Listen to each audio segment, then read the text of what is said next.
My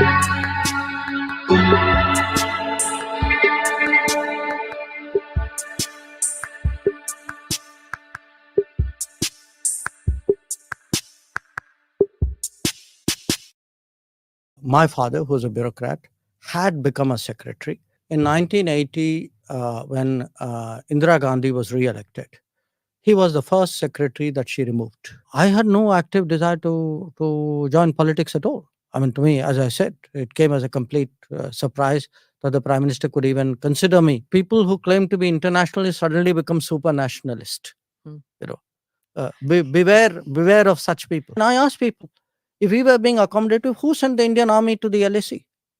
Rahul Gandhi didn't send them. Narendra Modi sent. China is an exception. And it is an exception. And please notice, I said China, China. There is a phrase, war by other means. There is also, think of it, this is politics by another means. You think the timing is accidental. I mean, let me tell you one thing. I don't know if election season has started in India and Delhi or not, but for sure it has started in London and New York. Politics of India doesn't stop at its borders. Sometimes politics of India doesn't even originate in its borders. It comes from outside. Why suddenly, there's a surge of reports and, attention and views. I mean, were some of these things not happening earlier? You had to make a documentary. Many things happened in Delhi in 1984. Why didn't we see a documentary on that? Namaste, Jai Hind. Welcome to another edition of ANI Podcast with Smita Prakash. Today, my guest is India's External Affairs Minister, Dr. S. Jai Shankar. An illustrious career of 38 years as diplomat, Dr. Jai Shankar was India's ambassador in China, the Czech Republic, USA, Singapore, and then finally, Foreign Secretary. He was picked up by Prime Minister Modi to be part of his cabinet in 2019 as External Affairs Minister. The articulate Dr. Jai Shankar is my guest today. Dr. Jai Shankar, thank you so much for coming to the podcast. Every podcast that I've done, the comment section is filled with, when are you getting Dr. Jai Shankar? When are you getting Dr. Jai Shankar? So today I'm really That's happy. me commenting. Okay. I don't believe one word of that. So now I'm so glad and my team is thrilled that you're here with us today. And seriously, pleasure to be here. Thank you. So I am going to get into the macro issues of policy matters and India's neighborhood and all in the second half of the podcast. Okay. The first half is basically a curation of all that I've been seeing on the comment section where people said, please ask Dr. Jai Shankar this. So the question which most people had was that how did the transition take place from, being a bureaucrat, a career diplomat, to becoming a politician, joining Mr. Modi's cabinet? Mhm. How did you make that transition? What tools did you employ? Well, I didn't make the transition. It happened. I mean, it happened because, as you know, I come from a bureaucratic family. We don't have anybody remotely in the family who's entered politics in any party at any time. It had not crossed my mind. I don't think it had crossed the mind of anybody else in my circle. And then, lo and behold, what happened in May of 2019 happened.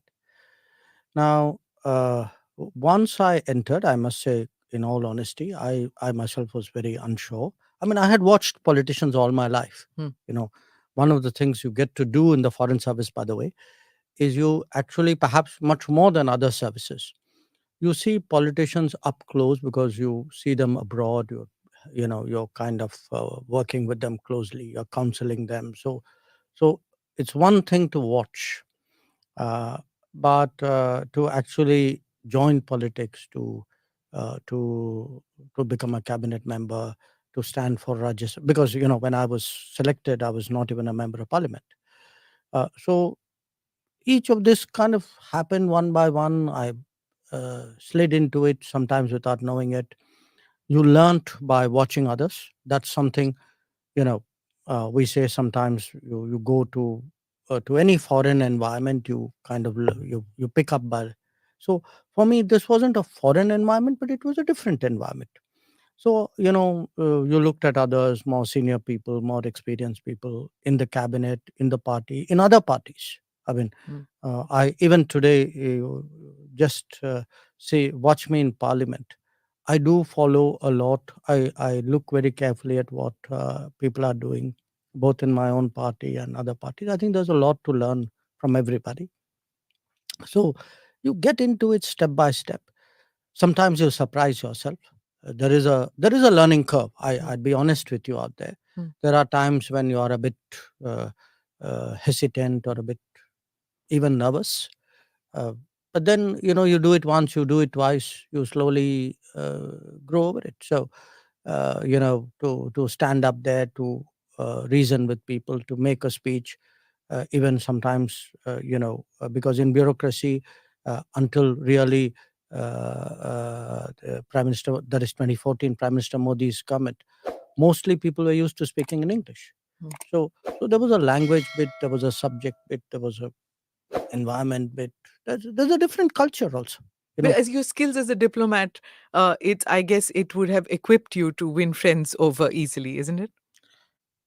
I don't think it's so much a question of winning friends. I mean, yes, it does help when you're a diplomat. You in a sense are almost trained, I would say, Mm, uh, to to to get along, to um, uh, you know uh, get the most out of situations. Some of it is also different people are made mm, different ways. I mean, you would see I very rarely get into anything personal with people, even when I'm provoked at times. Uh, I think people are just made different ways. But I would say this. I mean, it's now it will be 4 years 4 this years. summer. Uh, it's been a very very interesting 4 years. I'm happy to talk with you later Mm, on about it. But when I look at these 4 years, for me, actually, it's been 4 years of very intense learning. Going to a state which I had really very little knowledge of. I'd been a few Gujarat. times Yeah. Gujarat, then having a particular area, as an MP, you work on a village or in a particular constituency. So all of these were learnings, and Mm. I find it very interesting. I find every day is a new day. I'm, as you can see, quite enthusiastic about it. Yeah, when Mr. Modi picked you to be part of his cabinet in such an important portfolio, everybody thought that you'd be like a technocrat or somebody like you bring domain expertise and you'll kind of restrict your uh, karma into that region. Mhm. But then one saw you evolved. You became like any BJP karyakarta, like any BJP worker. You're part of the party. You take the party line. You go to all states, not just Gujarat. You're going to Karnataka, you go to Tamil Nadu. I've seen you going everywhere. And speaking about the party, it's become part of your the political part has also become part of your making now. Well, uh, for me, it's interesting. That's how it seems to you. But look, one, uh, this government, this cabinet is very much a team cabinet. Mm, Okay. So you don't do your own thing out here. You know, you may have a background, you may come from a stream, but this very idea that you will do your domain, as you say, be a technocrat, I don't think mm, it gels with what is this cabinet. Secondly, when I was selected as a minister, I was not a member of parliament. I was not a member of a political party either. I had the choice of whether I would join a political party or not. There was no compulsion on it. Nobody brought up that subject. It was something which was left to me. I joined because one, when you are joining a team, you join it wholeheartedly. That is where you give your best performance and where you get the best support. And secondly, I really reflected on what is the meaning of actually joining a political party. It's not a decision I took lightly, and as someone who's studied and analyzed politics all their life, uh, it was something for me of great importance. So I joined because I genuinely believe today that this is a party which captures the sentiments and interests and aspirations of India the best. And I get into other issues, because again, one of the differences, moving from bureaucracy, from a department or a service into politics, you learn so much more when you're a member of the cabinet. Your exposure, every cabinet meeting, there are, let's say, 10 items. It could be on agriculture, could be on infrastructure, but you get a cabinet note, you read the note, you are interested, you will study a little bit more. So you actually, your interest broaden, and if your interest broaden, when you go out there and speak to people, it'll show up. Is there any difference in how Dr. Jai Shankar, the diplomat, thought and operated, and how Dr. Jai Shankar, the external affairs minister, politician, BJP worker, thinks and operates?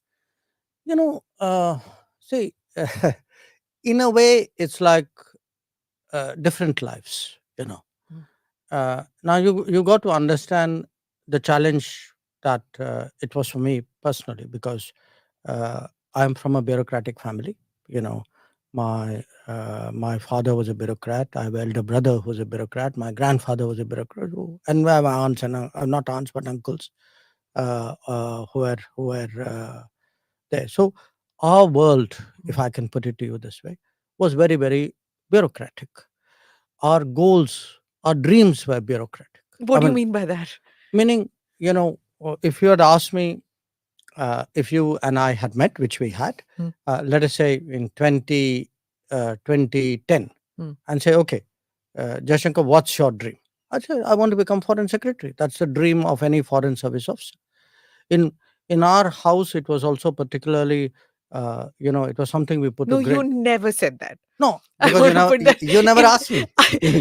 It uh, was in 1993, I think, that I first yeah, met you. you Never no, no, hang asked on. you. You never asked me that bluntly, but had you asked me that, look, Yeah. it's a reasonable dream to have. I mean, after all, when you, Mm. if you start a business or you do something, you want to Yeah. be the best in it, right? Yeah. Huh? Okay. Okay, I mean, there's nothing wrong with that. Sure. So fine, I wanted to be the best foreign service officer, and to my mind, the definition of the best that you could do was to end up as a foreign secretary. Now, in our household, there was also, I would say, I won't call it pressure, but we were all very, very conscious of the fact that my father, who was a bureaucrat, had become a secretary, but he was removed from his secretaryship. He became, at that time, probably the youngest secretary in the Janta government in 1979. For viewers and listeners who don't know, Dr. Jaishankar's father was Dr. K. Subramaniam, who played a key role in formulating India's strategic doctrine. Sorry for Yeah. interrupting you. So in 1980, Hmm. he was Secretary Defense Production. In 1980, when Indira Gandhi was re-elected, he was the first secretary that she removed. And, he was, he was the most knowledgeable person, everybody would say, on defense. He was also a very upright person. Maybe that caused a problem. I don't know. But the fact was, as a person, he saw his own bureaucratic career in bureaucracy actually kind of stall. Hmm. And after that, he never became a secretary again. He was superseded during the Rajiv Gandhi period for his, somebody junior to him became cabinet secretary. So it was something he felt. We rarely spoke about it, but it was obviously something which must have Hmm. been inside him. So he was very, very proud when my elder brother became secretary. And In my case, he passed away in 2011. At that time, I had got what you would call grade one, which is like a Hmm. secretary rank ambassador. I didn't become secretary. I became after he passed away. But for us, at that time, the goal, you could say, was, okay, we must become secretary. Hmm. Now, as I said, I'd achieved that goal. Hmm. So in 2018, I was very happy to kind of walk away into the sunset. I ended up finally walking not into the sunset, but into Tata Sons. Hmm. I was, I think, contributing my fair bit there. I liked them. I think they liked me. And Then, completely as a bolt out of blue, the political opportunity came. Now, the political opportunity for me was something I needed to think about. because I was simply not prepared for it. So I did reflect on it briefly due to the pressures of time Hmm. at that time. And when you say what is the difference between the foreign secretary or the bureaucrat Jai Shankar and the And the thought minister, process, yeah. it's a different world. It's a different responsibility. It's a wider vision. And I put it to people like this: I may have sat 40 years in the Parliament gallery. It's not the same as being on the Parliament floor. I used to sometimes, in fact, Shishma Swaraj was my Hmm. minister, and as foreign secretary, we used Hmm. to talk a lot. I mean, we had this practice. We used to have long. I mean, I'd go and see her every day, but of course, they would begin by her actually calling every morning. And uh, I always had the comfort as a secretary.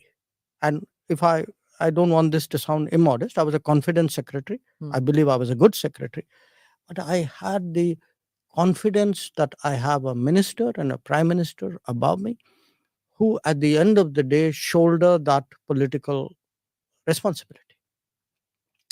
Now, come May 2019, that political responsibility is mine. It's a completely different feeling. Hmm. As a minister, you have to look at it not departmentally. Hmm. There may be something, uh, let us say, which is, I'm giving you an example. Say wheat export to some country. As a secretary, I would say, that country's relationship is very important. But as a minister, I'll have to say, okay, what's my own wheat prices looking like? What are the domestic concerns out there? Who else do we need to talk to? Every issue, Hmm. every major issue has some political angle, Sure. which a minister will tend to see much faster Hmm. than a bureaucrat, however good that bureaucrat may be. So it's kind of challenging. Yes, absolutely. It is. Okay. So I don't know whether you'll answer this question, but I will ask you that who asked you? Was it the Prime Minister? And two, what was the first time that you met Mr. Modi, and what were your first takeaway of that meeting The who asked me, meaning who asked me to to join the join the cabinet? government? Yes, Yeah, the Prime Minister the asked Prime me. Minister. Okay. When did I meet Mr. Modi first? I met him in 2011 in November in Beijing. Um, I never met him before. Oh, he was Chief Minister He was then. Chief Minister there. Okay. He had come on a visit, Hmm. and that's how our acquaintance started. Uh, I assume, in the light of later events, I must have made a good impression. Hmm. I can tell you, frankly, he made a very big impression on me because by 2011, I had already done. I mean, I had done what? Two ambassadorial postings already, No, right? this was my third. Third one. Third. Yeah. And I'd seen, So Singapore and Czech. Czech. So I'd seen, Yes. people come and go, achievements. I had never met someone better prepared, better, more serious, and also more. I found him very interesting. I give you and this is a person, by the way, we are meeting here for the first time. Hmm.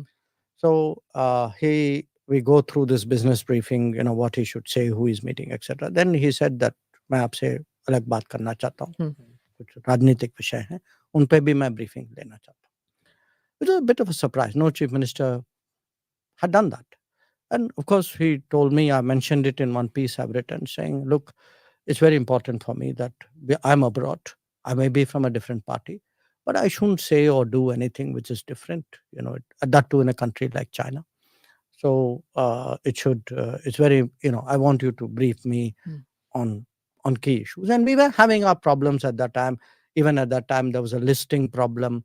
There was staple visas problem. They were not dealing with our northern command. There were, all these There was some Arunachal. Gujarati diamond, Yes, that uh, there was a bunch of Gujarati Surat diamond diamonds traders guys. who had Huh. also been detained. He Hmm. brought that up as well. Yeah. The After I did, was Hmm. done with him, and we went for the meetings, and then we were riding in the same car. So he said, I have this habit. He said, मैं हर meeting के बाद मैं debrief लेता हूँ. Hmm. और अगर आपको कहीं कुछ लगता है कि things are not okay, आप इशारा करिए. Hmm. Okay. So I remember this because, for me, there is a certain manner of working which he has. He's all the time like gauging, sensing, very, very sensitive to this, very keen that he should not make a mistake, that he should convey things accurately, that the policy, that the nuances are captured. This was my first experience of him. After that, I didn't see him till he became prime minister. Okay. Is it the same now? Before he travels, after he travels, when you travel? Is it the same kind of thing? Foreign policy matters. You talk to each other where he asks questions, you answer, you ask questions, he answers. Is that how it works? It's no, it is and it isn't. I mean, uh, sort of intrinsically, it is the same, but it's now on a totally different scale and leak. Sure. So uh, now what happens is usually, we would strategize before, we spend, I mean, usually I'd say even not at the beginning of the year, but even in the previous year, we start thinking, what should we be doing? Where are we going? Who should we engage? That kind of strategy session. When it comes to something specific, Hmm. you know, it would be like he would we would go through the details of where we are going, Hmm. what are the objectives, who are we meeting, what are their objectives. So Hmm. there's a kind of I would say strategizing uh, and a game planning which goes well ahead, and then it's repeatedly visited, reviewed. Uh, so uh, so sometimes even in the midst of meetings you would see us, one of us lean across and say something to him, or him doing the same. Or if there's a break in a meeting, we would Hmm. have a quick confabulation. I mean, you could, I mean, since ANI Hmm. films a lot of Yeah. this, you would often see, there's a quick huddle Yeah. where you quickly saying something, we are updating, or he's sharing. Hmm. uh, he's, you know, um, uh, We can't hear though because there's no no, no, microphone. fortunate. I mean, thank God you can't hear, because, Yeah. that would kind of destroy our strategizing. We Uh, should get somebody to mm, see the lip syncing and see yeah. what's happening there. But he's a very discussive person, if you know what I mean. Okay. Hmm. And he has views, but he's very open to, opinion, agreement, disagreement, improvement, mitigation. It's very sort of, Yeah. how do I say, Yeah, there's a interactive. lots of people say that he's a very ideas kind of a man. In fact, some of the questions were on YouTube with that, and my team has made a video which I'm going to show it I'm to you. I'm part of the East. I'm part of the South. I'm part of the West. I'm universal. I'm India.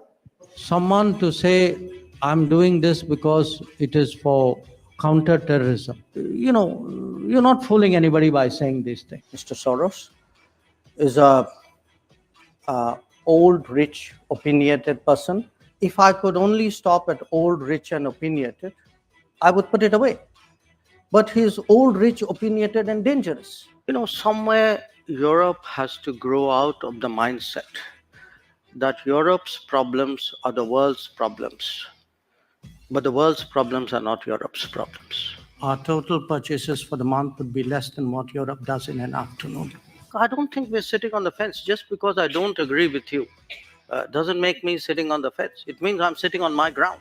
I'm entitled to have my own side. I'm entitled to weigh my own interests, make my own choices. You're asking the wrong minister when you say, how long will we do this? Because it is the ministers of Pakistan who will tell you how long Pakistan intends to practice terrorism. If you have snakes in your backyard, you can't expect them to bite only your neighbors.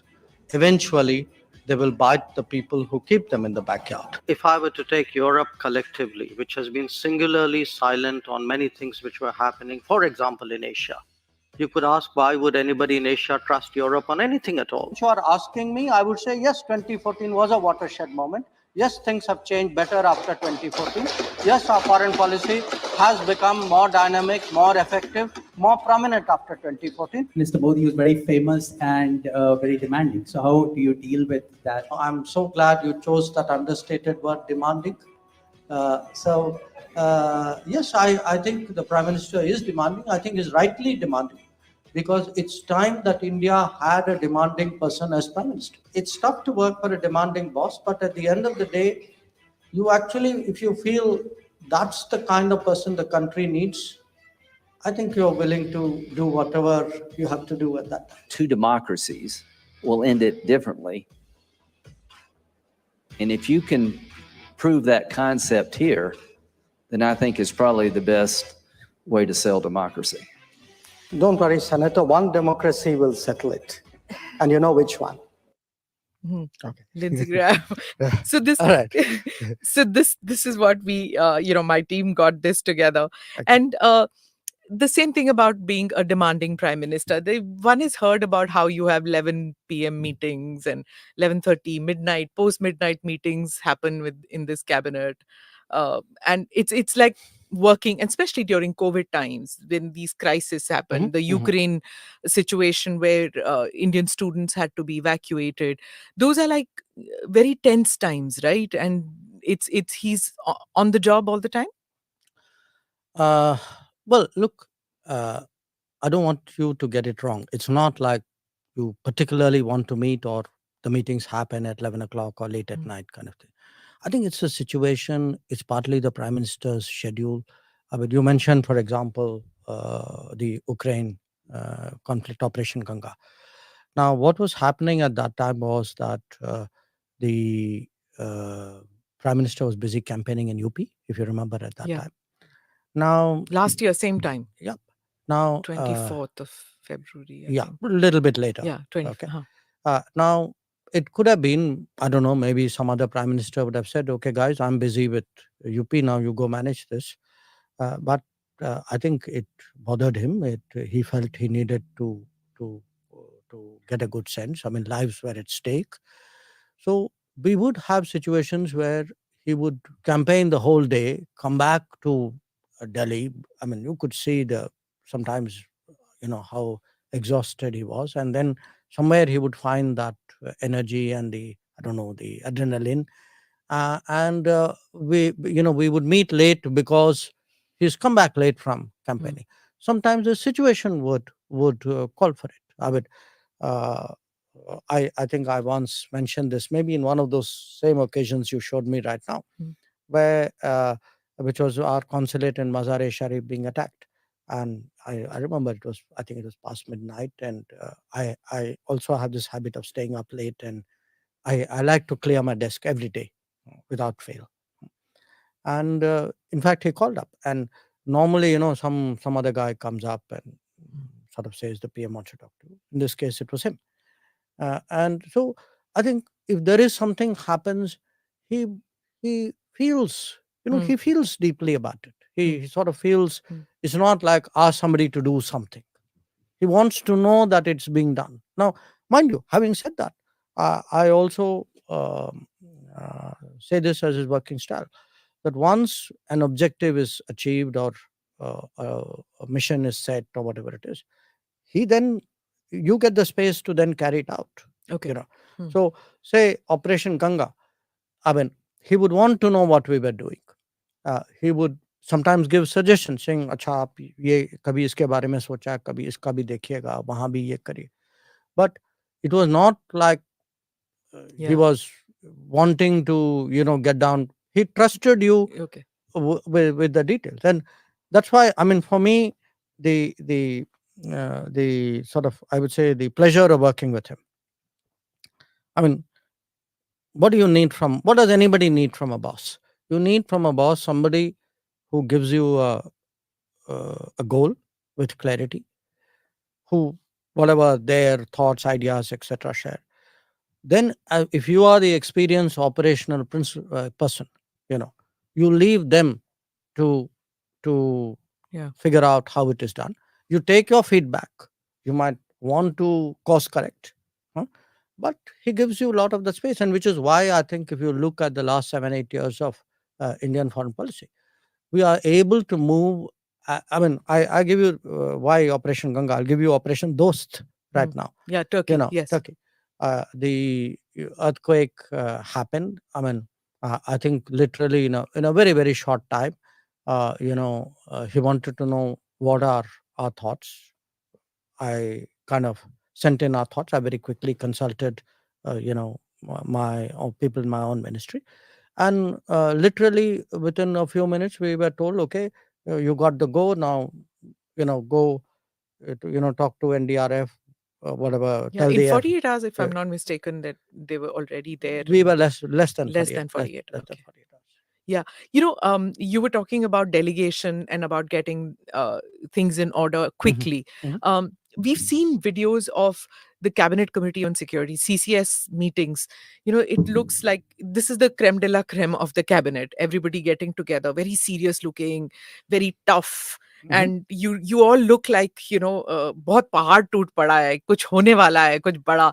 What happens in these meetings? We saw that Uri, Balakot, Pulwama, Ganga, Operation Ganga.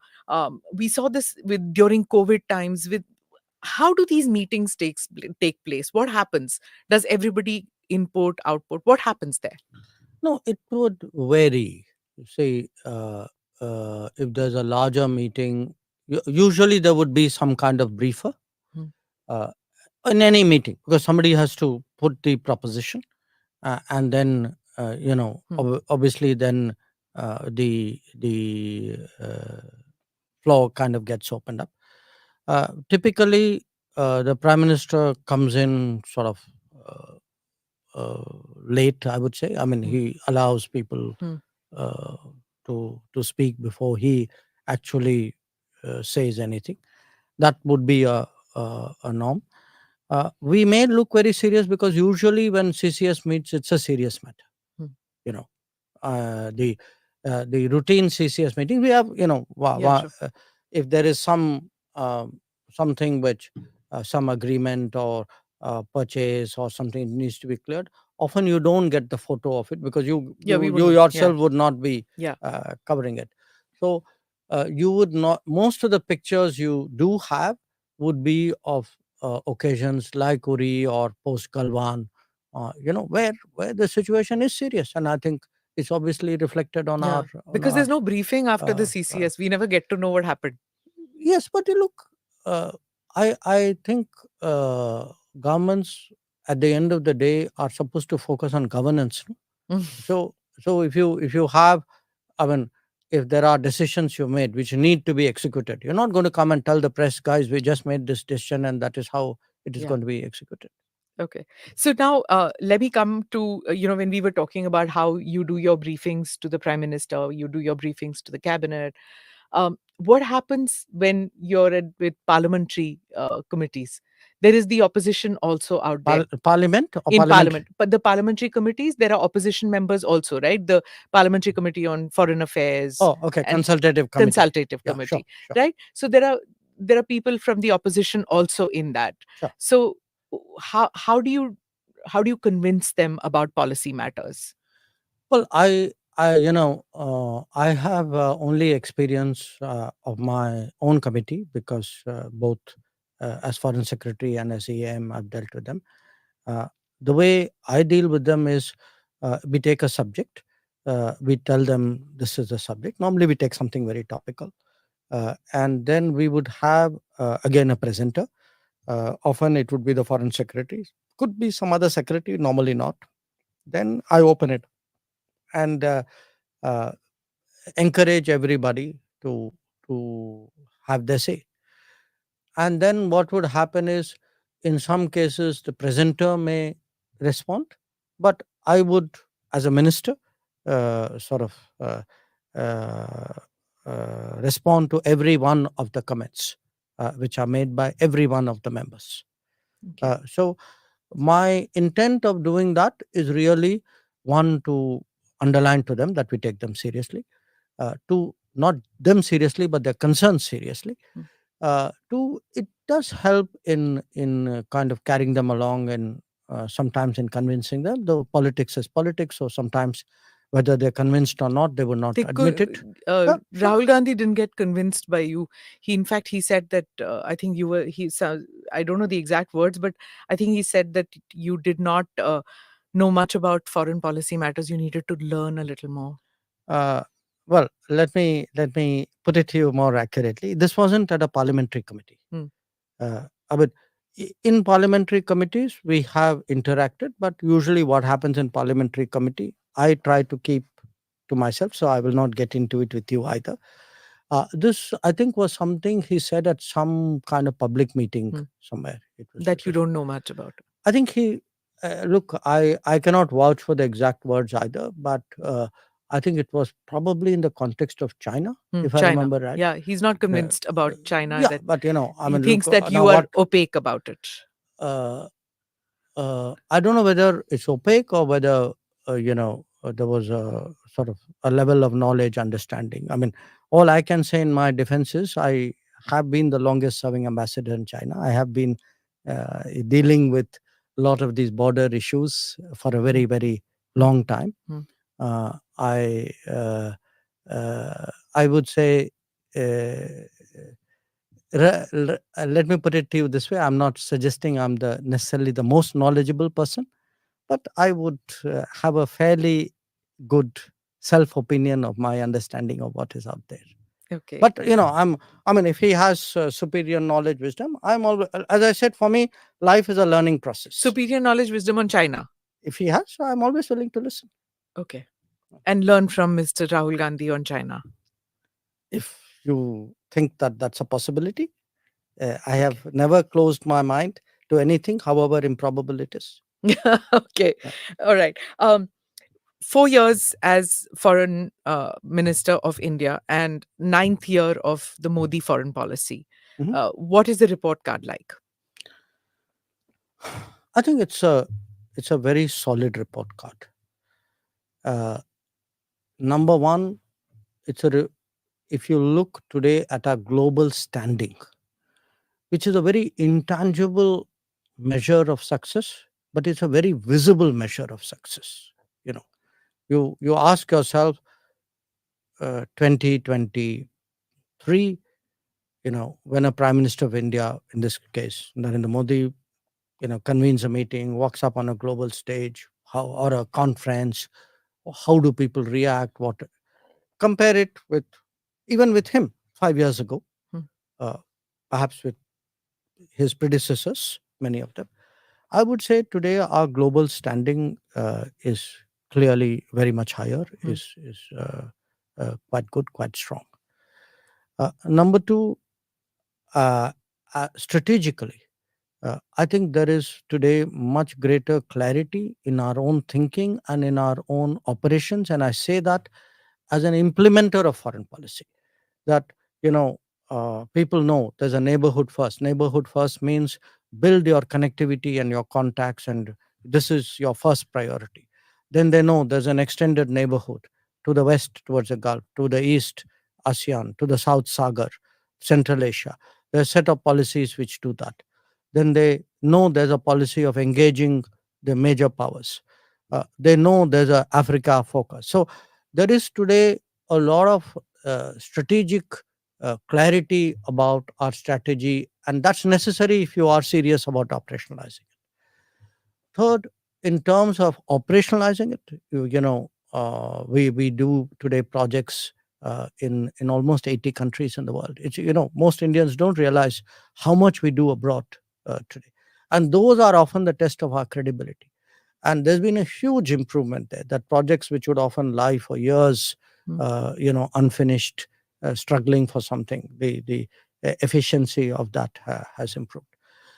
On big global issues today, I think the expectation is that India would have a say. They would have a voice. They would have an opinion, and they would, if necessary, have more than that. And this could be climate change. It could be counterterrorism. It could be black money. I mean, you look at the big. It could be something like maritime security, even today, trade, investment, that domain, technology. Then I would also, point to the fact that we have been able uh, to very clearly demonstrate to the world that we are a exceptional international power, meaning we are willing to do things for others, perhaps more than most other countries are at this point of time. One is this sort of first responder record we have built up. Turkey is the latest. That if something happens, if it is reasonable, if it is within the realm of possibility, India is there early. India is there Operation effect. Maitri also. And Maitri, yeah, operation. I can give you so many. Yes. a whole list of these. Rahat in Yemen, Yeah. Sankat Mochan in Sudan. But But the COVID vaccine is yeah, no, something no. I that was coming. touched I was coming everybody. to that. Yeah. Those are one country or one region Yeah. or one situation. If you ask me, a single thing we have done in the last 10 years, which has shaped global views about us, I think it is vaccine maitri. Yeah. That the it's almost I would say not it's almost emotional to hear what people come and tell you about that. And yet there Uh, was criticism at that time, if you remember, Dr. Jai Shankar, because people said you haven't managed to, or we haven't managed to vaccinate all of our population. And here we were sending vaccines abroad. There was a lot of criticism then. I don't know if there was a lot, because I think people are Domestically, at least, there no. was. I think there was loud criticism from the expected quarters. Mm. I would not consider it lot of criticism. It's very interesting in this country. You would have people who, when you do things, say, why are you doing it? When you're not doing it, say, why are you not doing it? If there's consistency, the consistency is in opposition to anything you do. Okay. The fact is, I think most people in this country understood that it's the right thing to do. And let me tell you one thing: when Delta wave came, because it wasn't only the vaccines. Before that there was a hydroxychloroquine, Yeah. there was a paracetamol, Yeah. etc. Think how many countries did their bit to help us, and some of them, Yeah. like say President Biden, the Americans, they said very clearly, saying that look, India helped us, and we are going to help India. Mm. So this very uh, sort of short-sighted view, and sometimes, as I said, the people who claim to be internationalists suddenly become super nationalist. Mm. Beware of such people, I because am going to come to yes, that, yes, whether we are hypersensitive as a country, to criticism, because you saw that little video that I played, in which George Soros' statement on sure, democracy, sure, which sure, you sure, took on, sure. and you said that you said he was old, rich, No, no, opinionated, and I know what I said. dangerous. Yeah, Right yeah, now, yeah. there's also the op-eds which come in foreign media, which say that that they blame India for now for crony capitalism and say Mr. Modi's image has got hurt. The BJP, on the other hand, says that there's a conspiracy against India, rising India, and Mr. Modi's muscular Sure, sure, policies, and sure, then sure. it would be nicer to have a meek and submissive No, India. look, Smita, uh, I have dealt with the world for a long time. Uh, I have dealt with the media I even had a media job at one point of time. Okay. I want you to step back. Don't think incident by incident. They say this, something happened. You said this, they said this, the media said. I don't want you to do that, because you're really losing the woods for the trees. I want you to step back and think the last 9, 10 years. Okay. What you have from different quarters is, an episode there, a decision here, an adjective added here, you know, a photograph done there. It's like drip, drip, drip, drip, like water on stone. The whole idea is to shape your image, your collective image. Shape it in a way in which you're made to look extremist, you're made to look unreasonable, you are made to look as though, you're not part of this what is otherwise a great, good, progressive world. Okay. Now, it happens in different ways. Every time we make a major decision, you talk about us being hypersensitive. I would put it to you. Look at the hypersensitivity of the media. You know, look how people jumped up and down when Article 370 was Abrogated. decided upon. Now, or even this example that millions of people will lose their citizenship.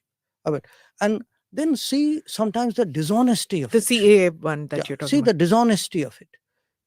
You had reports, and I'm not personalizing it. I've got nothing against individual A or B or newspaper A or B, but each one of them has contributed their bit.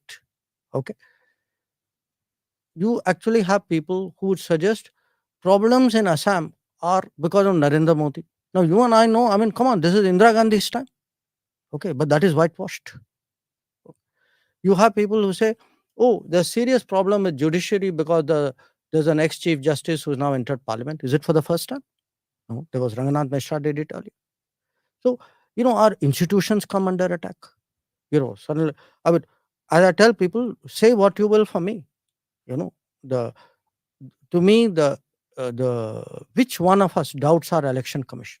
Which one of us goes to vote and thinks the result is not what is true and you know uh, uh, capturing the integrity of the process?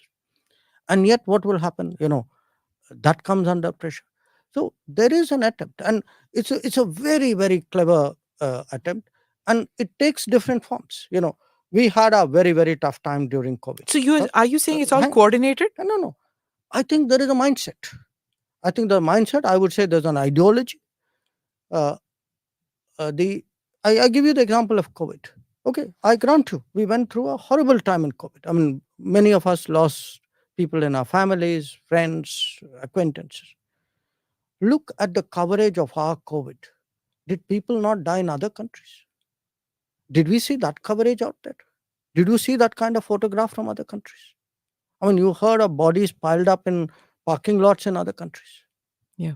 So I'm putting it to you this way. Look, I do think that one of the challenges today is you have, due to, in my view, and you may or may not agree with it, over 70, 75 years, what has happened is actually democracy has worked in this country. And the proof of democracy working in this country is cities, if you look, where is your leadership coming from? They are no longer the people necessarily from big cities and English speaking schools. Okay. They are people of a different background. And again, I'm not talking individual here, I'm talking of a generalized phenomenon. You look at the mindset of this society. This society today has become much more assured about what it believes in. There was a time when actually you kind of kept that as though, you're not supposed to talk about your cultural beliefs in front of other people. So you actually have a huge Did you change. experience that when you were in JNU? Not talk about Indian culture. JNU, That was in the 80s, no, 70s, 70s. 70s. In the 70s. Look, You're diffident about your own culture. I mean, I saw this comment in which you said one of the greatest diplomats that India has was Lord Krishna, and there was Lord Hanuman. You mentioned him also, and it's not something that is spoken about in diplomatic circles, and even in the media. Who the beat journalists would never think of diplomats, and not even you. And when you think about it, your background, your journalism, sorry, your education. well, yes and no, because I It's a also socialist no, hub. no. I also had a lot of home education. Okay. Say JNU was different. I was 18 when I went to JNU. Okay, and JNU was very, very firmly leftist at that time, and I think everything, at 18, what you intuitively believe is either formed by your friends and acquaintances or what is reflective of your home. And definitely in our home, my father, who was a very strong influence on us, was very distrustful of ideologies and people who he believed were not who did not have the loyalties in our own country. Such Uh, as? well, you look, you're not talk. Remember, he had his own views about what was happening in the 40s and 50s Hmm. at that time. Who was for the national movement? Where did different people? How did they switch? Remember, at that time, China. There was a big China Cultural issue. Revolution. I mean, we are. Oh, okay. You're talking the war and things. No, no, no. Yeah, war, Or the revolution. post-war. Okay. Yeah. So he particularly, I think, he was very, very distrustful of the left. Hmm. So of the communist left. Hmm. Huh? And I think some of it. So in a sense, we grew up very unspokenly, but very strongly as very patriotic children. Hmm. You might say. We kind of went to this military institutions. I went to Air Force School, to King George's Bangalore Military School. My siblings went to. Some of them went to naval school, to Sardar Patel Vidyalaya. So Hmm. I think that was the kind of mindset I took into JNU. So in fact, in JNU, which was a dominantly leftist outlook, where the teachers, the students, the administration, everybody was very leftist. My lot of people, my cohort were the first set of people Hmm. who actually politically took on the left. Okay. And actually, we had a meeting, we had an election even where the then Prakash Karat was the SFI candidate. He won one election, he lost one election. So I, you know, I Where did you stand in that? oh, I was very clearly with what was called the free thinkers. Free thinkers. Yeah, free Okay. thinkers was a assortment, because other than the left, there was no other political. And there was no tukre in those days. No, no. That all that came very Much much, yeah. very much later. So I would say that sense of uh, nationalism, connection to country, this was kind of instilled in us. On the cultural question, it was very interesting. When I did my book, I have a chapter on the Mahabharata in the book. And one of the Delhi journalists asked me this question, said, I find that a very surprising. I said, yeah, partly because maybe you don't know me that well. But we learned, all of us, I'm talking my siblings as well, we read Mahabharata very early. In fact, very often it was the subject of discussion in our house and we approached, a lot of it was approached as strategy, as, in a sense, what our own epics. And by the way, we were a very, I would say, cosmopolitan household. It wasn't, the same father also gave us Iliad and Odyssey and other things as well. Okay. So you had Homer on one side and you had the Mahabharata on the other side. And a lot of things in between. And a lot of things. Yeah, sure. Okay, I'm sure you had Plato and Aristotle too. I'm a political science student. Yes. I actually studied those. Yes. Yeah. Yes. So I'm going to come to this whole thing about the sensitivity issue. Do you feel that, because many say that ban this and ban that, do you believe that that is a solution to it? Banning a documentary here, banning a book there, asking a channel not to broadcast in India? No. Look, I don't think that you're asking the right question. I'd ask you a counter question. What is it we are debating? We are not debating just a documentary or a speech that somebody gave in a European city, or New York. a newspaper edit somewhere. We are debating actually politics, which is being conducted ostensibly as media, as so. There is a phrase, war by other means. There is also, think of it, this is politics by another means. I mean, you'll do a hatchet job, then you want to do a hatchet job and say, well, this is just another quest for truth which we decided after 20 years to put out at this time. So So, I mean, come on, you think the timing is accidental? I mean, let me tell you one thing. I don't know if election season has started in India and Delhi or not, but for sure it has started in London and New York. Hmm. Okay. So this is what it is that, there's a lot that is being said, that the rise of Mr. Modi and consequently the rise of India.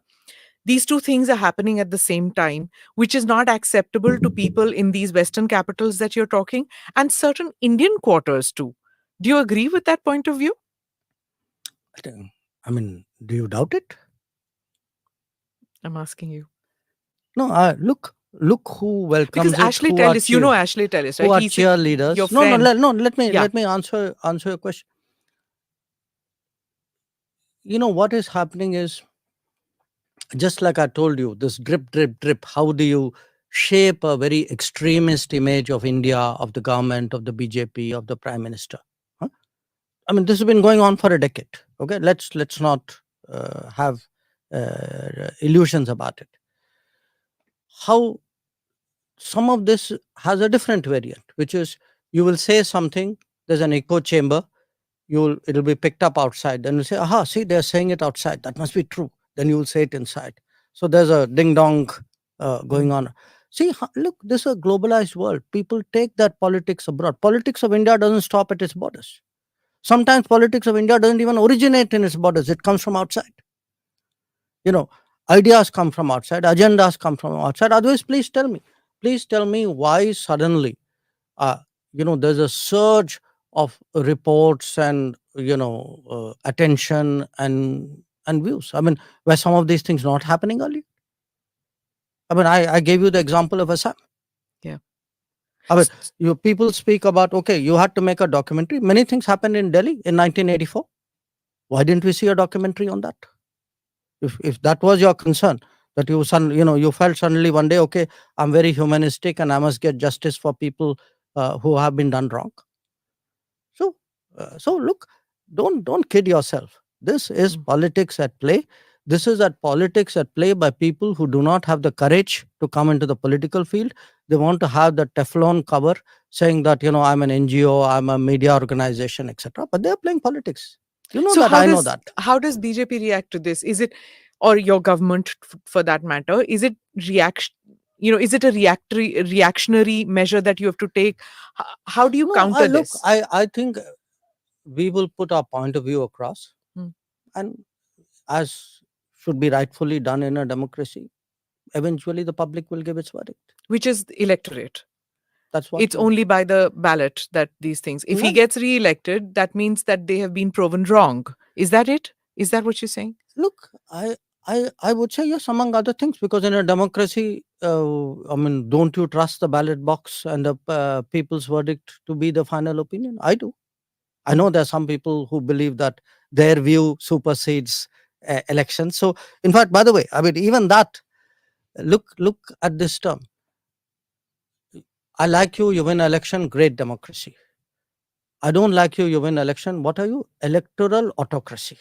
Yeah, I heard that term. What a great term, right? That's reserved for people you don't like who win elections. So this is politics, my dear. So if there's so much money going to be pumped in, how does India react? How does India even deal with it when you don't know that there's one enemy or this is amorphous entity? Look, I would say it. I think there should be and there is a battle for narratives which goes on. There will be narratives designed to damage us.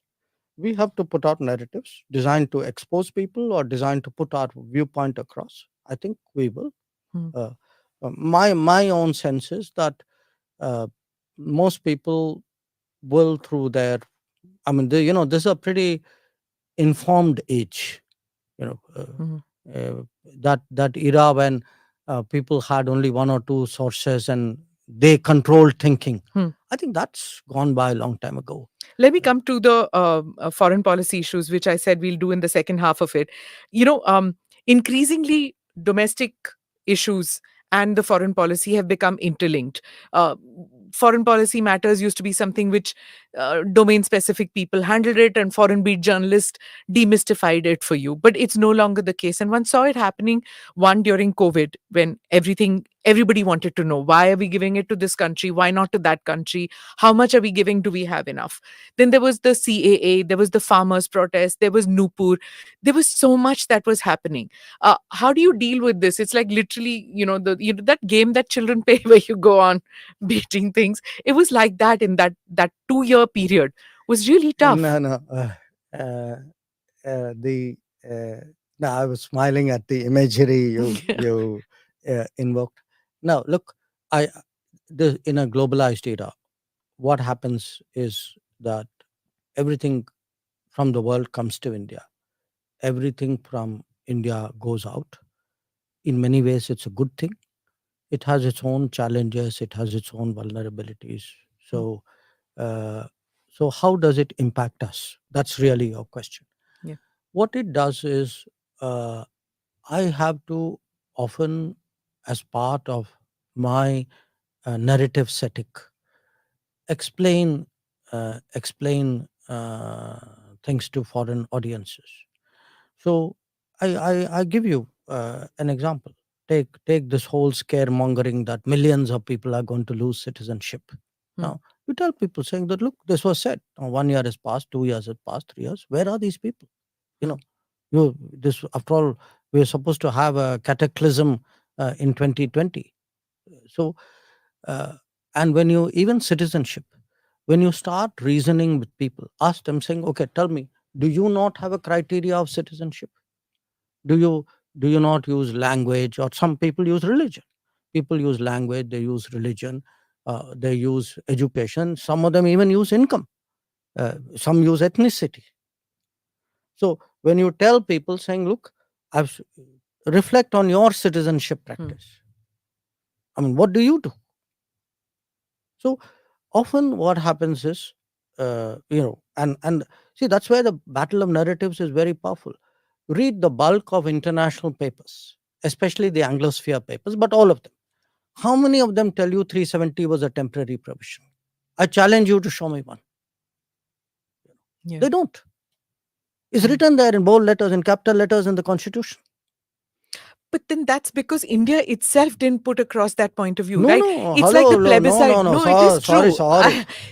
We were, listen, I can put across something. If you have shut your ears to it, no amount of hammering away at it. It's not. See, when Kashmir was being discussed, Pakistan used to keep saying plebiscite, plebiscite, plebiscite. Till the 90s, that word plebiscite kept hammering.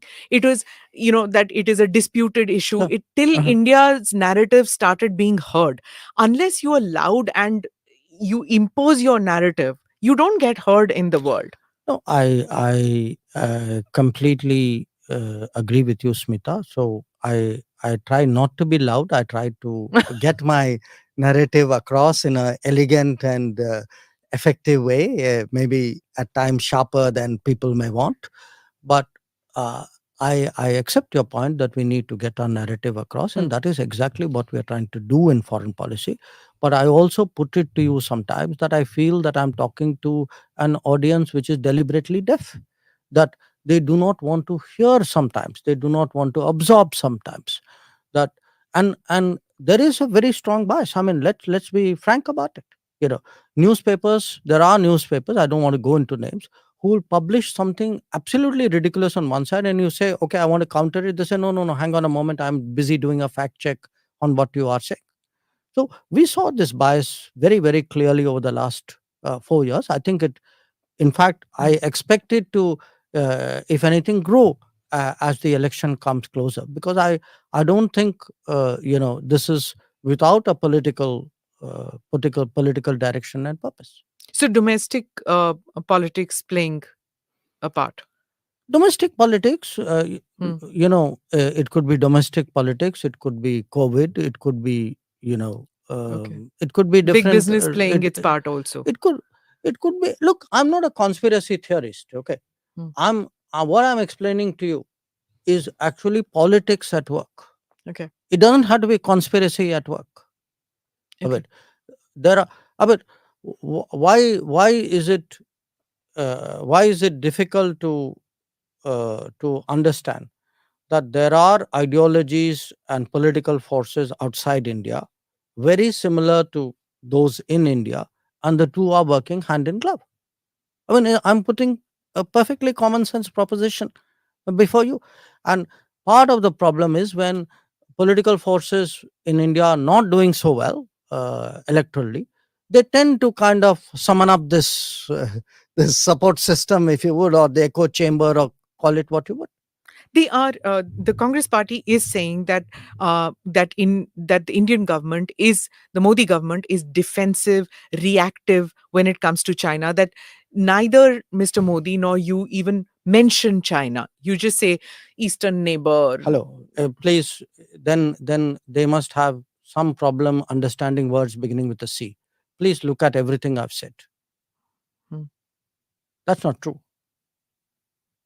And what about this thing that they say that almost 1,000 square kilometers has gone, and the foreign minister is not facing facts, not telling us the No, no, truth no, in no, Parliament? no. Look, uh, I I think they are deliberately misrepresenting the situation. I give you two very specific examples of that. You remember that ho halla which happened on a bridge? You know, Hmm. they were building a bridge in Pangongso. Yeah. When did that area actually come under Chinese control? Yeah, I've seen that. You said that it is long back. I'll tell you when it came. The Chinese first came there in 1958, and Chinese captured it in October 1962. Now you're going to blame Modi government in 2023 for constructing a bridge with the Chinese captured in 1962? And you don't have the honesty to say that is where it happened. Or let me give you another example. You know, these border villages. Now there were border villages which have come up in areas which the Chinese actually, you know, in Longju, there was a clash, and uh, it's not a secret. You know, at that time it was hotly debated in India, in the parliament, in the media. So what happens? You do the smoke and mirrors. You know, say, oh, there's something happening here. It's almost like 1962 never happened. It is like, you know, we should be. Let me give you a very a different example. Everybody say, you know, we should be having our troops up there. We should be building border infrastructure. Hello, why didn't you build that border infrastructure? I just look at the budget of the border infrastructure. During the Modi period, the budget has gone up 5 times. You know, till 2014, roughly it was 3,000, 4,000 crores was the budget. Today it is 14,000 crores. If you look at the roads which are built, you look at the bridges that are built, they have doubled or tripled. You look at the tunnels which are taking place. I mean, this government is serious about border infrastructure. Whereas we know the underlying thinking earlier was, you know, let's leave it like that, then the Chinese can't come inside, which meant you had no intention of contesting them when they came. So, you know, I find it very thick that, you know, look, I don't think personally I would get into a blame game. You know, what happened in 62 happened. But if you now want to whitewash all that and say everything happened only in 2020, I have to call you out, no? So you're fortifying the border, the boundary, India China. So does that make China now the biggest threat to India?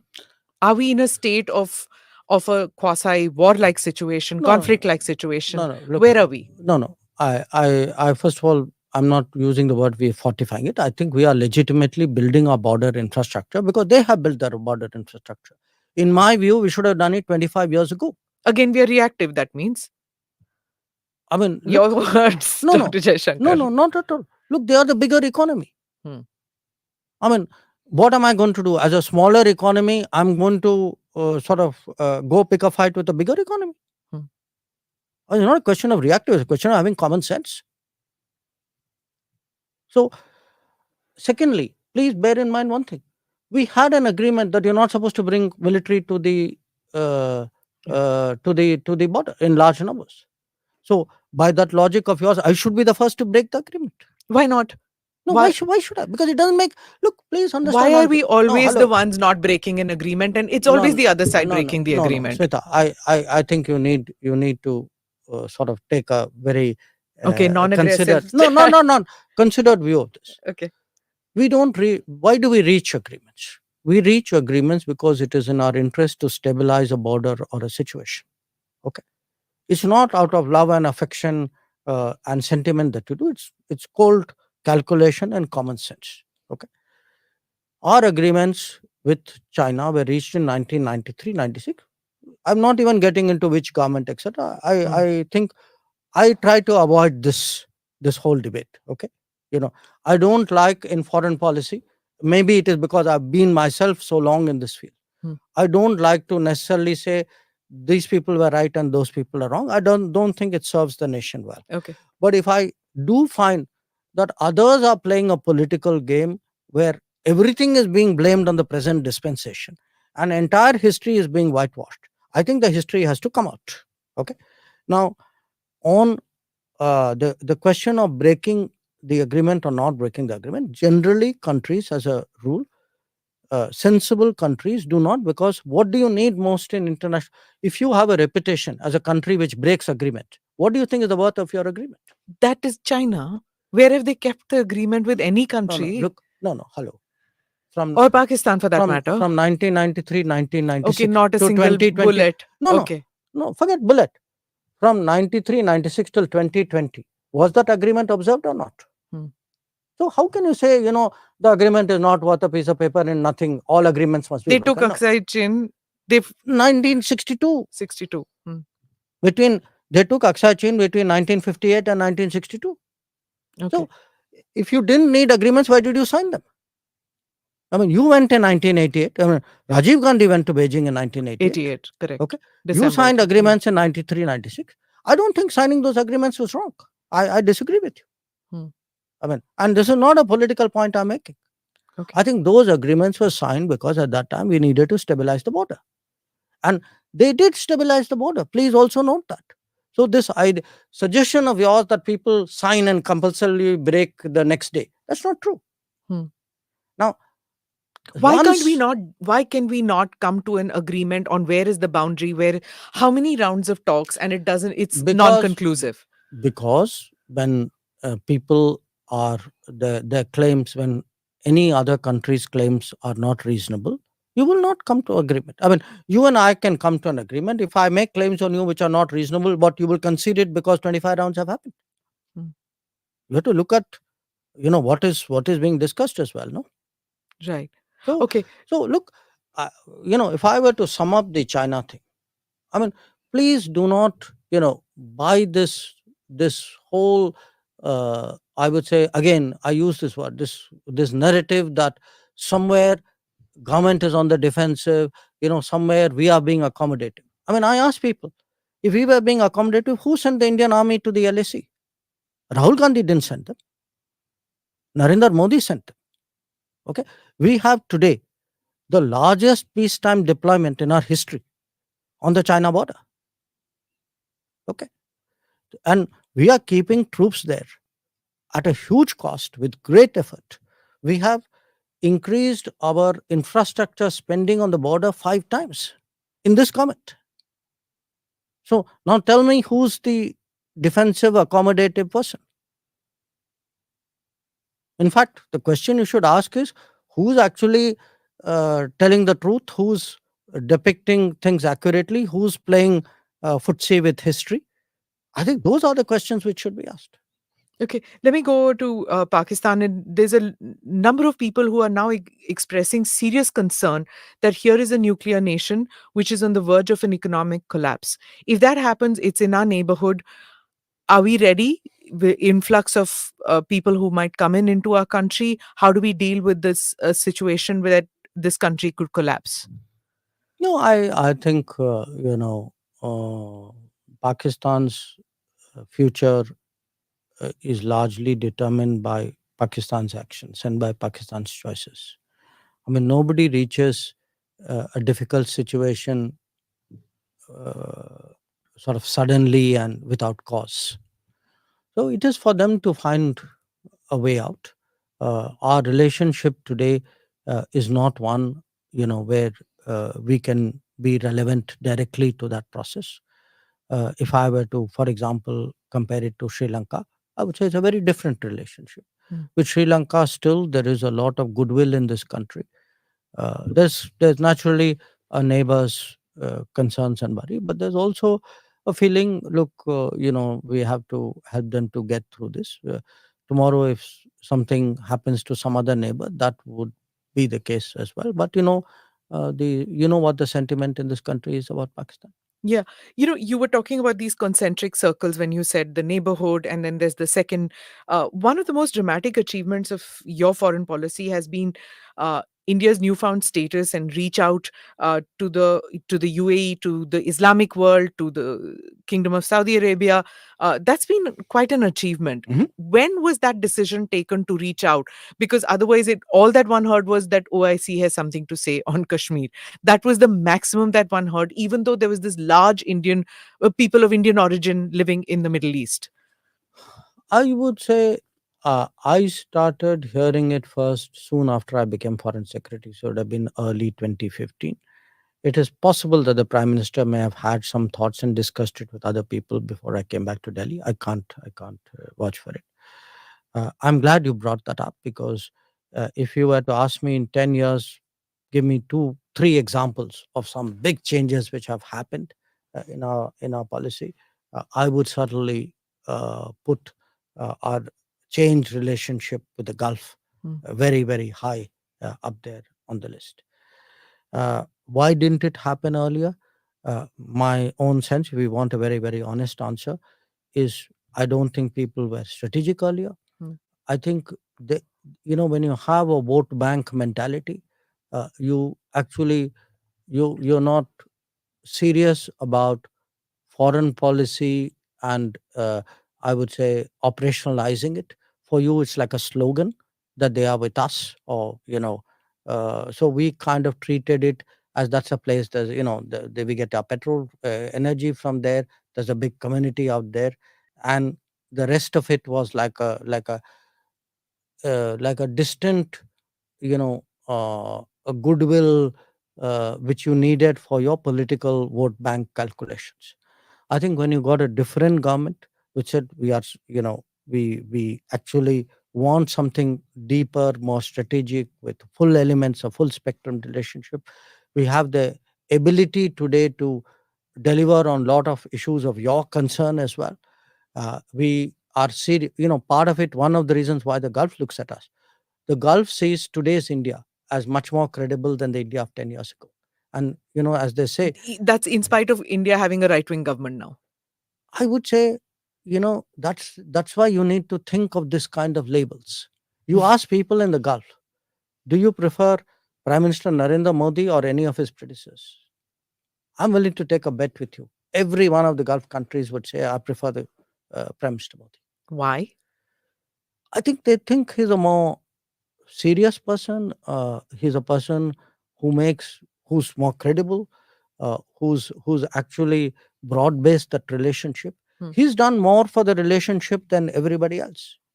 And I must once I tell you very honestly, I was once at a conference in the Gulf, and I had some friends Hmm. from across the parliamentary L with me, Hmm. and this issue came up, and the person from the Gulf actually, and this was like maybe 2018, 19, he said, these guys, he's looking at me, he said, they've done more in 4 years than you guys did in 40. That's the kind of image there is in that part of the world. Is Kashmir on the table now? It used to be, I know. Is Yes. Kashmir on the table when you deal with countries in West Asia now? No, what do you mean on the table? Do they speak about it? Do they No, ask you about no, it? no. I mean, look, Kashmir is part of India. I mean, that's it. As That far it was always a part of India, but after the abrogation, there was Pakistan had upped the ante. Does that matter at all to these no, it countries now? doesn't come up in any of my conversations. It doesn't come No. up.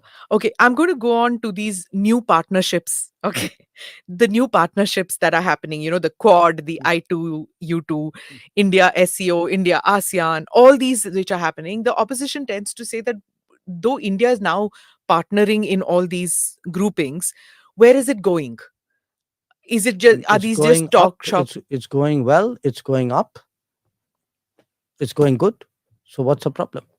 that these are just talk shops and these are places where nothing gets done actually, that India doesn't this whole thing about, Vishwa Guru and things, where India is just No, no, posturing. listen. The opposition has to say things. No, they are opposition. Hmm. Why would why would that be the basis for any serious question on your part? So where are we headed in as far as G20 is concerned? It's No, no, become a people's no. Hang movement. on. Make up your mind. Are we talking G20? Are we All talking the Quad? No, they're very different. So I2U2, BRICS, SCO. No, no. Look at the number of partnerships that we have now. Okay. All right. Very good. Let's stop there. Hmm. Why do we have so many partnerships? Answer: because we get along with so many people. How are we able to manage different kinds of partnerships? Maybe because we're good at it. Maybe because they see value in us. Are they delivering things? Well, it depends on them. Take Quad, for instance.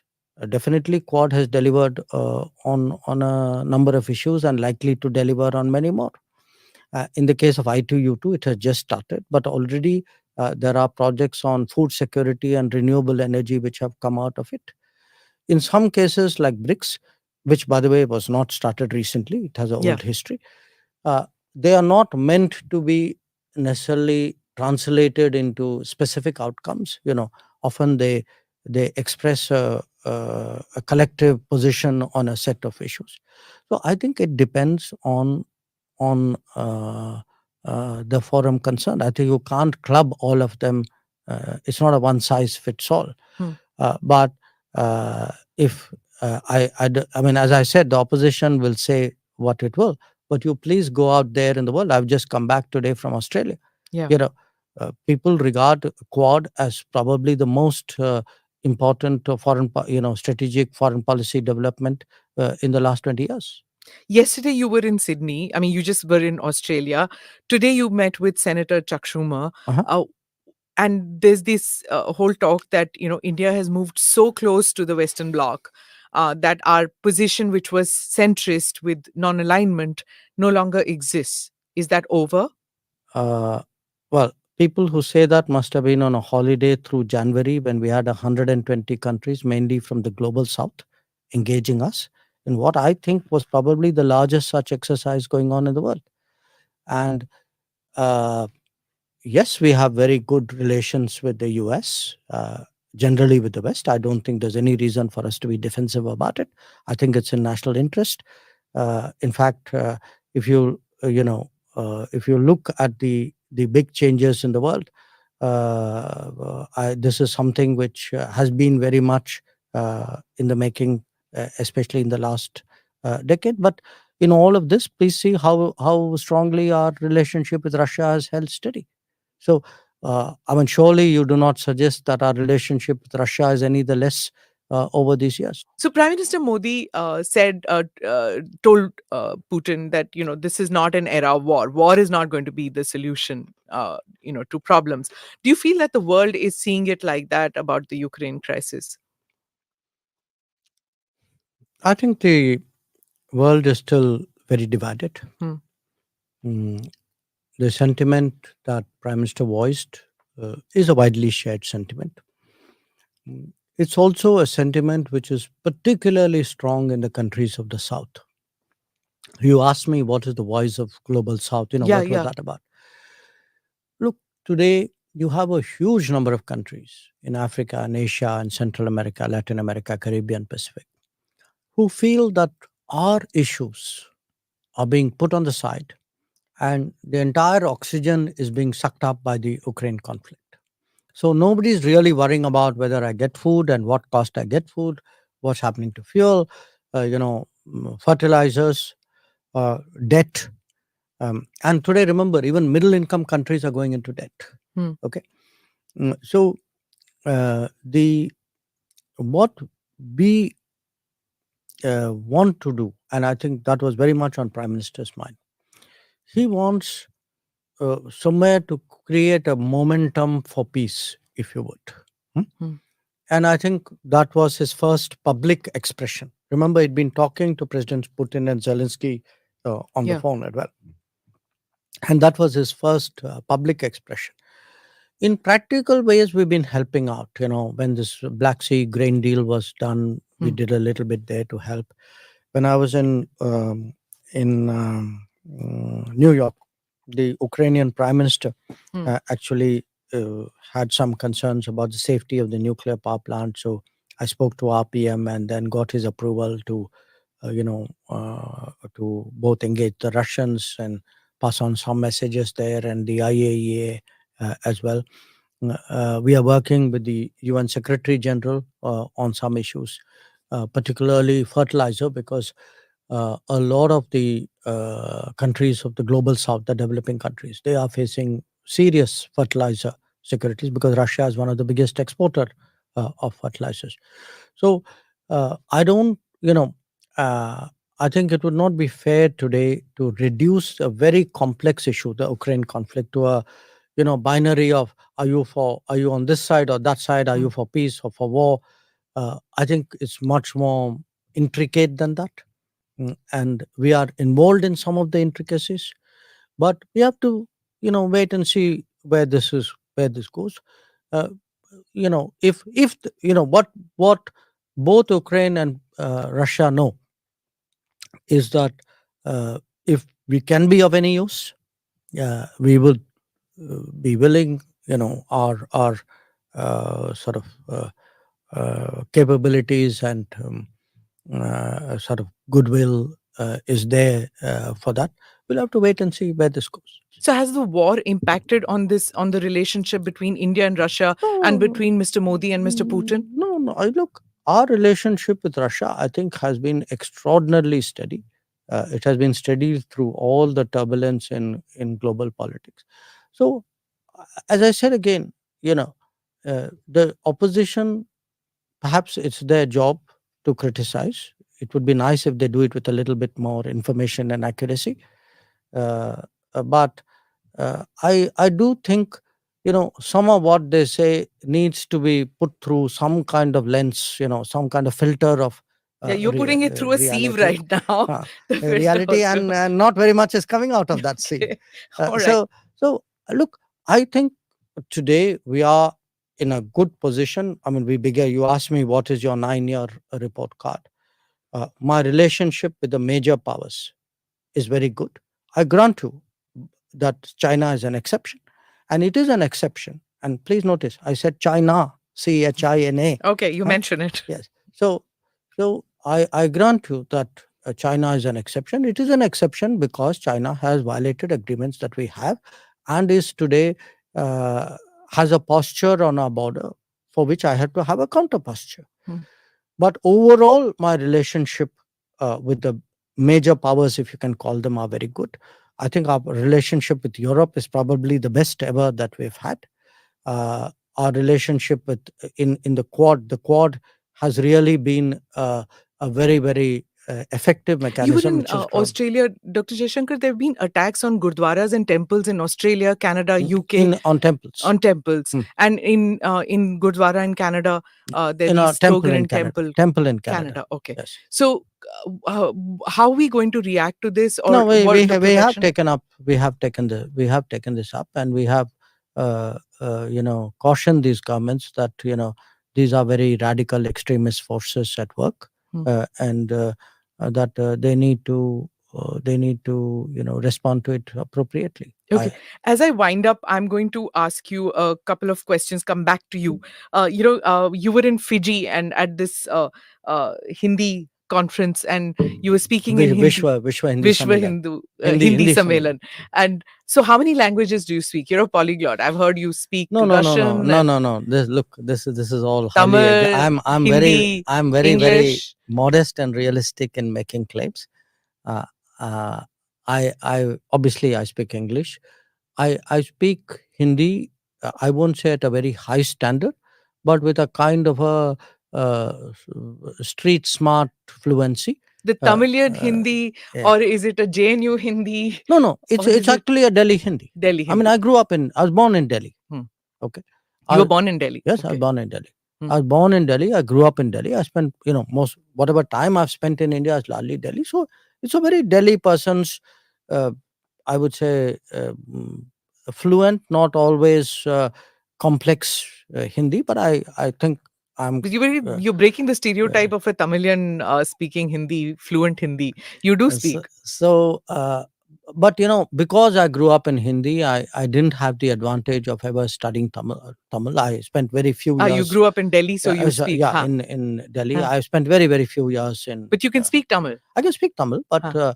not with not with the kind of fluency and command of vocabulary that I would like, which is Russian, it seems, I understandable. believe. Russian is different because I actually studied Russian when I was in the foreign service. Hmm. We are allotted a language, Huh. so I went there. So I actually properly studied it using books and so on. It's been many years, but what uh, uh, I have a certain vocabulary and a very there's that residual memory. So once you go in there, it takes just a few days. But the vocabulary of foreign policy, if I were to watch, let us say, news, I'd be able to get a lot of that. Okay. If I were to be on the street, it'll take me longer because there'll be accent, more colloquial stuff. I have a certain, I would say, working a rudimentary sense of Japanese because I do need to talk to my wife from time to time. Okay. Uh, So this uh, multicultural yeah. exchanges that you have at home, tell me about that. Japanese wife, Tamil husband, No, how does look, what has happened is we've kind of evolved something which is peculiar to us, and Mm. this happens, in Mm. this situation. I mean, it could be your food, it could be your slang language, what you say to each other. I mean, we use phrases which somebody else listening in would find very difficult because they could be Japanese slang put in an English sentence, Mm. sometimes with a Hindi twist because my wife's linguistic ability is much better than mine. Mm. Mm. So we sort of end up with some kind of I would say She could speak Hindi too a little bit, a she smattering of speaks Hindi, but she Huh. again picked it up without studying. Without studying it. Without studying. Okay. So I I learned Hungarian, but unfortunately it's very rusty because when you don't use a language. Reading it ulta, no? No. Hungarian is Sida. yes, Okay. but it's a very complex language. Okay. So it's a Finno-Greek group. Hmm. So people make more claims about me than I do myself. I'm very Everybody wants to know, are you going to contest Lok Sabha polls in 2024? I am a Rajya Sabha member. Hmm. My term expires this year. Hmm. After that, we'll have to see.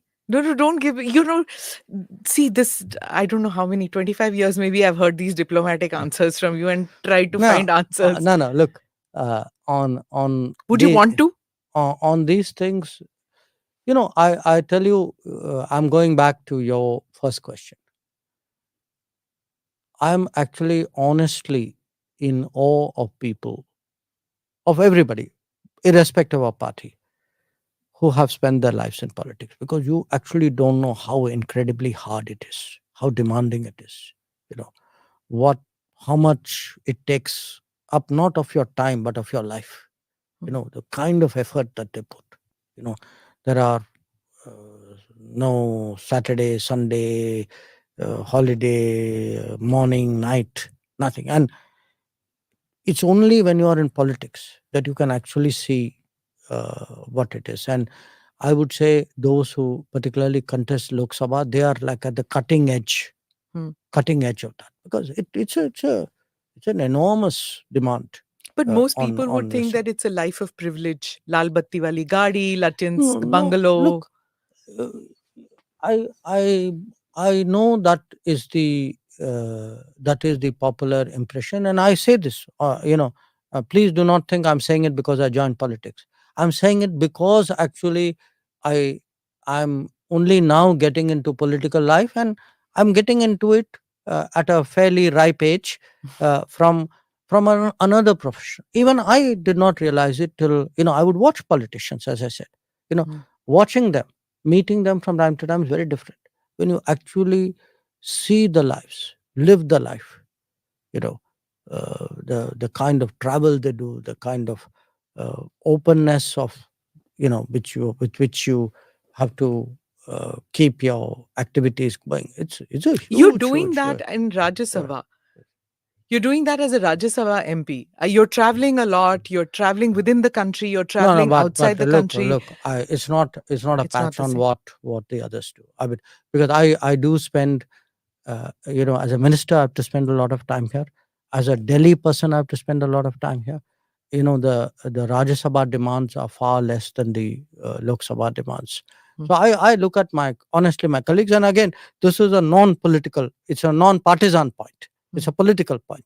I actually marvel at really, how much of an effort people in politics have to make. It's a very tough life. Just in conclusion, when you were saying non-partisan, I must comment on this, that when you joined the government, there are many in my friend circle, in my colleague circle, who were like, why does Dr. Jaishankar want to join politics? Why? He's had such a sterling career in bureaucracy. And many felt very let down when you joined politics, that, now you've chosen a party. You represented just India, but now you've chosen a political party. And in 2014, there was a kind of a watershed moment, and maybe even 2018 later, 2019 too, where even Mr. Modi brings that out in many people. That people adore him, and they're like him a lot. And on the other side, they feel that no, not him. So when you chose to join the BJP, you made that choice. You moved away. Did you feel you lost friends at that stage, or many people who moved away from you? No, look, as I said, I gave it a lot of thought. Remember, I became minister at the end of May. I think I joined the party. I can't remember the exact date, but I must have thought about it roughly for about a month.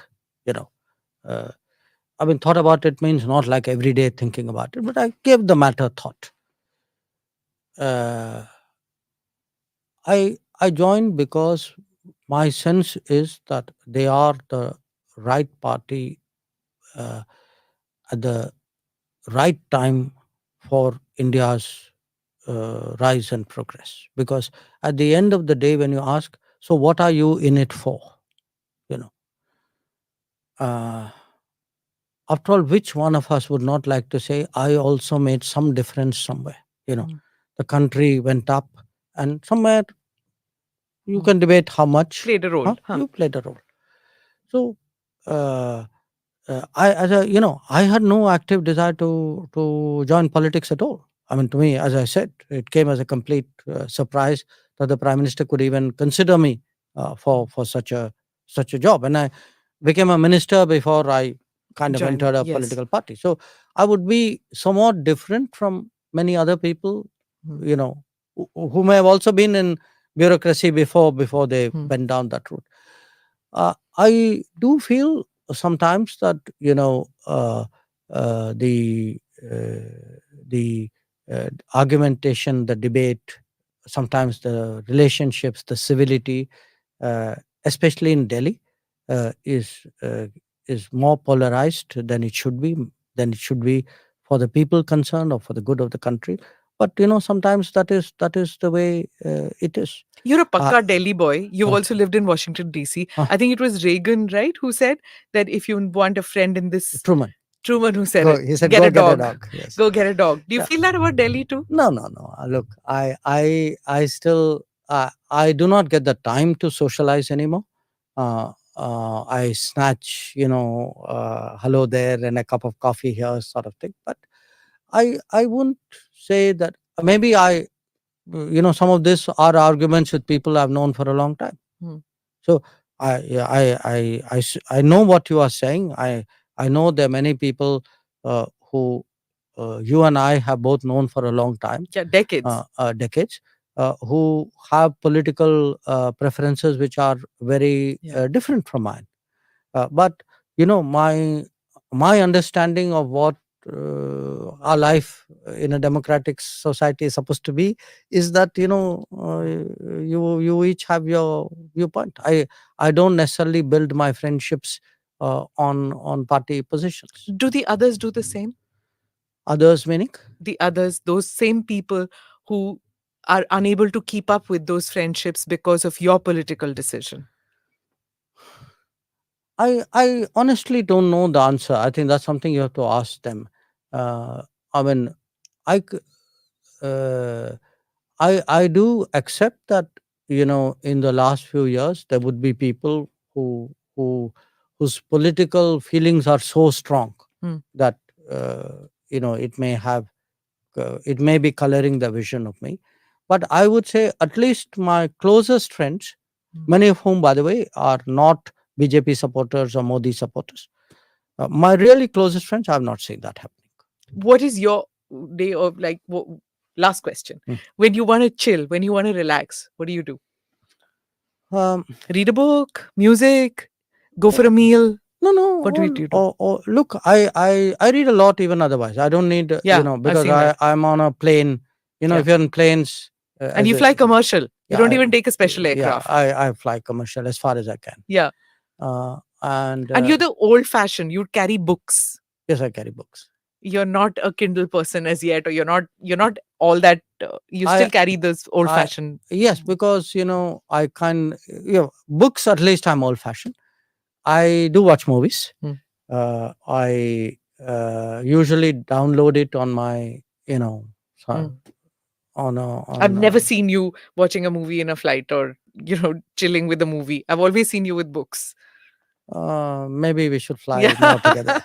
All right. On that note, thank you Okay. so much for this right. conversation. Thank you. It was a pleasure. Thanks. Thank you for watching or listening in to this podcast. Do like or subscribe on whichever channel you have seen this or heard this. Namaste. Jai Hind.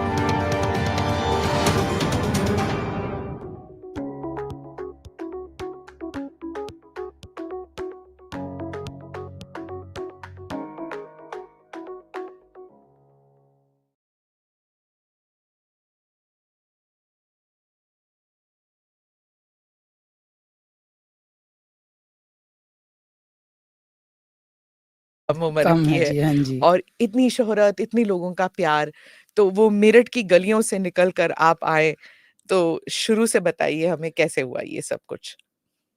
मैं आपको आपके नाम का एक अपने अंदर